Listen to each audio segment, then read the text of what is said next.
What's the weirdest thing that's been sent to you besides a penis? I'm trying to think.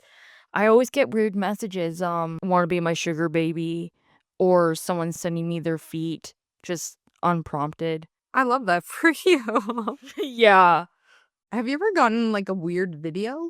Well, probably, like, you know. Yeah. Besides just like someone zerking it. I once got a video of like someone asking for help. Oh. Yeah. And then I responded and then they sent a picture of a dick. But sometimes you get weird DMs. And like I could take you on a journey through my DMs. They're awful and atrocious. But As always, yeah. yeah.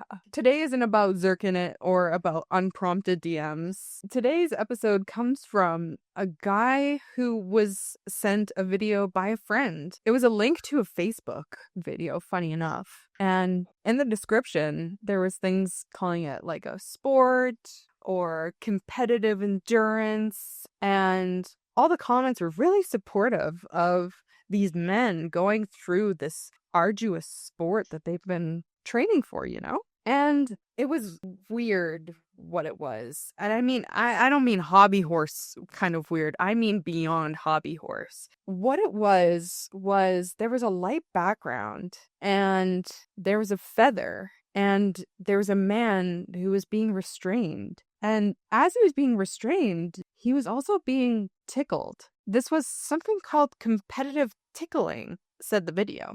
It showed a bunch of young, fit men who were strapped to mattresses or a chair. Like, the rabbit hole went deep on this. And they were being mercilessly tickled by other men for rounds on end. I mean, it seemed harmless, right? I mean, as long as everyone's consenting to just laughing a lot and being tickled, what's the harm? So, I mean, looking into competitive tickling is what we're going to be doing today. Rather than just like a simple tickling fetish like it seemed, there's a deep and sinister network into competitive tickling.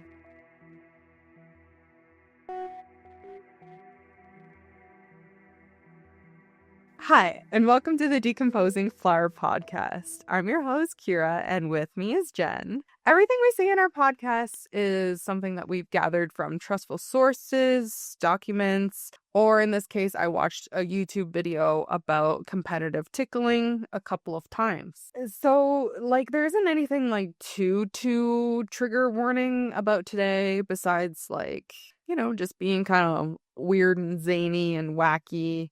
But most of the stuff we talk about is kind of crime adjacent / true events that we just want to cover. And we always welcome discussions in the comments. So if you have anything to add, welcome to the discussion down there. Without further ado, let's get into it. So the investigation into competitive tickling started with David Ferrier. Just so you know what his name is, he sent a polite email to the producers of the video, which was called Jane O'Brien Media, which I probably mispronounced. But in the email, he was just asking for an interview, but the response was not just like a simple yeah or no. It was shockingly hostile, and it immediately raised red flags. Any journalism person or journalist worth their salt knows that when someone is immediately hostile and vehemently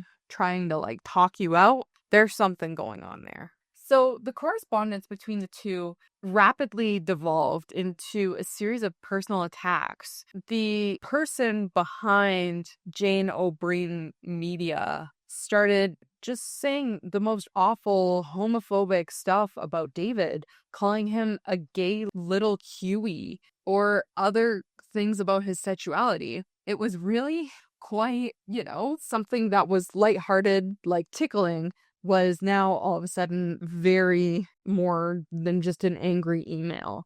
So the filmmakers were warned that they shouldn't continue on this journey. However, they continued to go down it, and even their kind of like legal team warned them not to go ahead with it.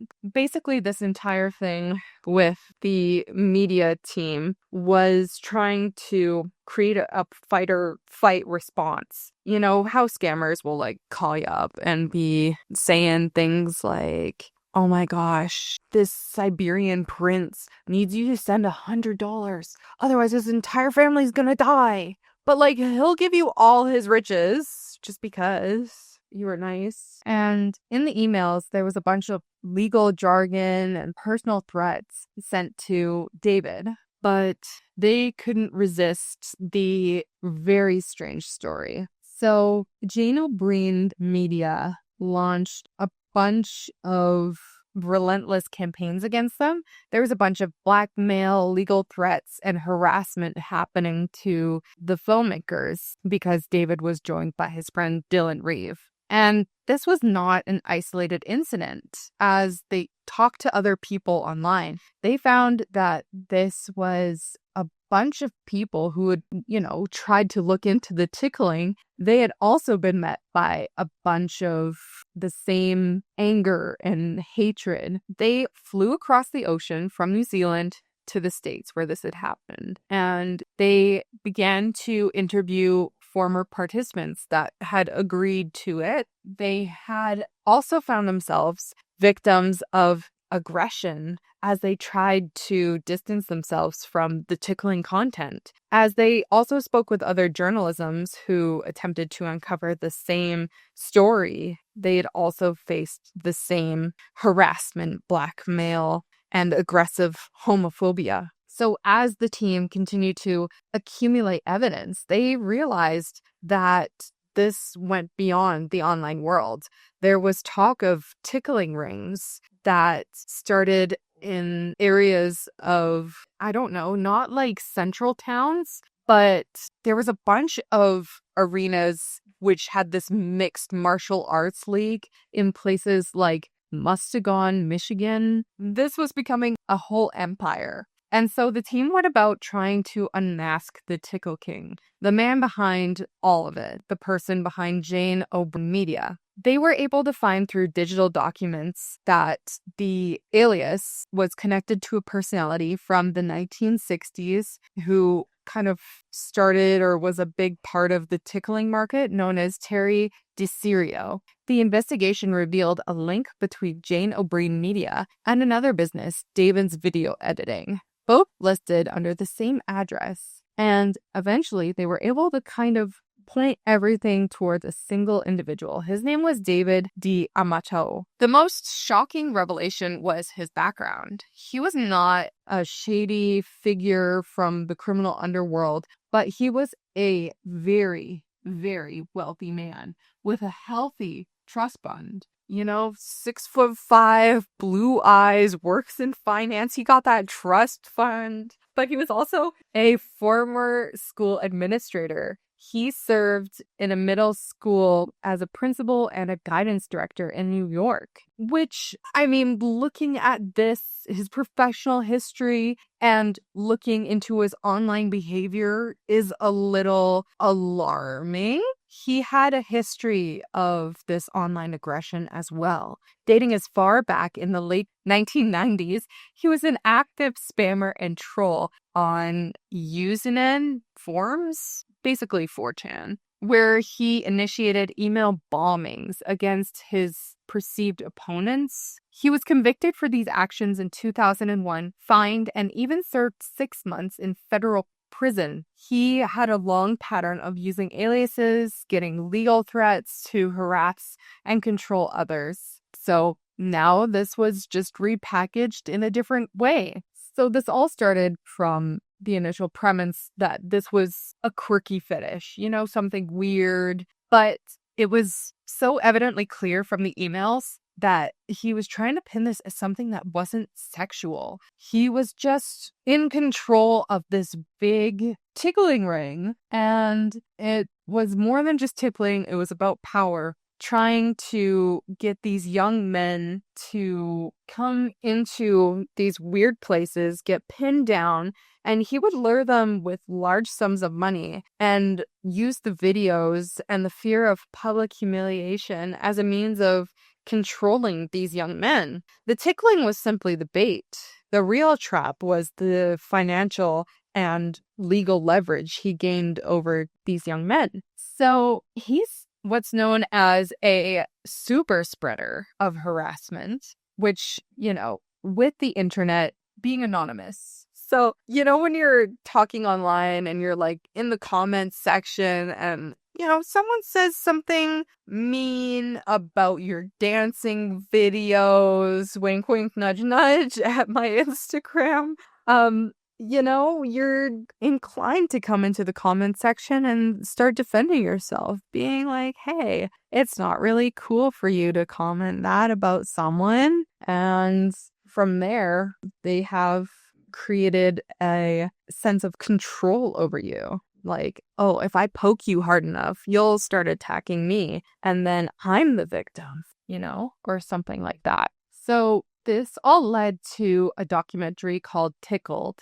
which was basically the on-screen confrontation between David and Amato, the man who spent years hiding behind a bunch of aliases. The encounter took place in a Starbucks and later in a movie theater lobby. There was a bunch of crazy moments as Amontado was flanked by a private investigator who continued to issue legal threats, but the filmmakers confirmed their suspicions. He was the man behind the tickling. The story, however, didn't end with credit.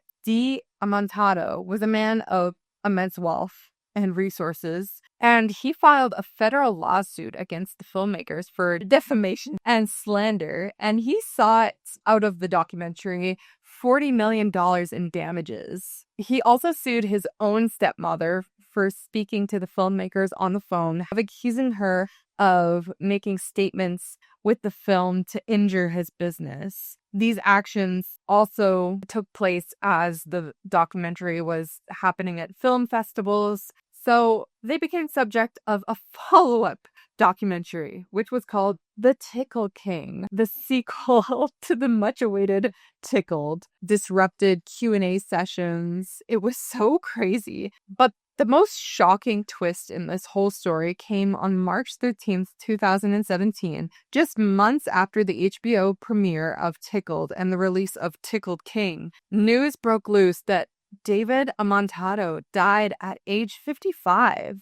The death was attributed to a heart attack due to complications from diabetes. The filmmakers, despite the whole harassment and grief that he had caused them, issued a public statement portraying their sadness and asking for respect for the family. He was just a complex and complicated individual, not just an online bully. His death did not provide the narrative closure that we would expect, however.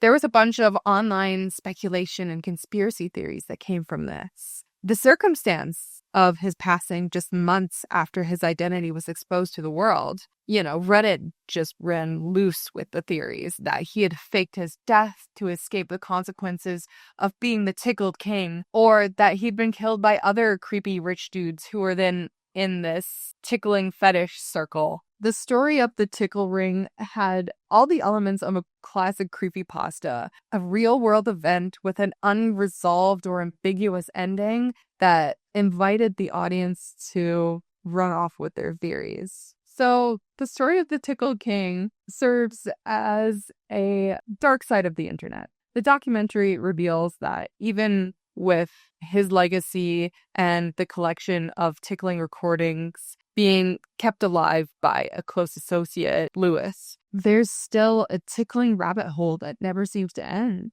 Despite the hope of exposing this bizarre and abusive empire, trying to bring a form of change, the documentary succeeded in unmasking this predatory individual. But the story continues to live on, and that's where we're at with the story of the tickling ring. If you have anything to add in the comments, you're more than welcome to. We also have a Google form where you can make case suggestions. Let us know what you think. Would you join a tickling ring? Just wild, some of the stuff you'll find on the internet. But that's where we're at in today's case, and we'll see you in the next episode.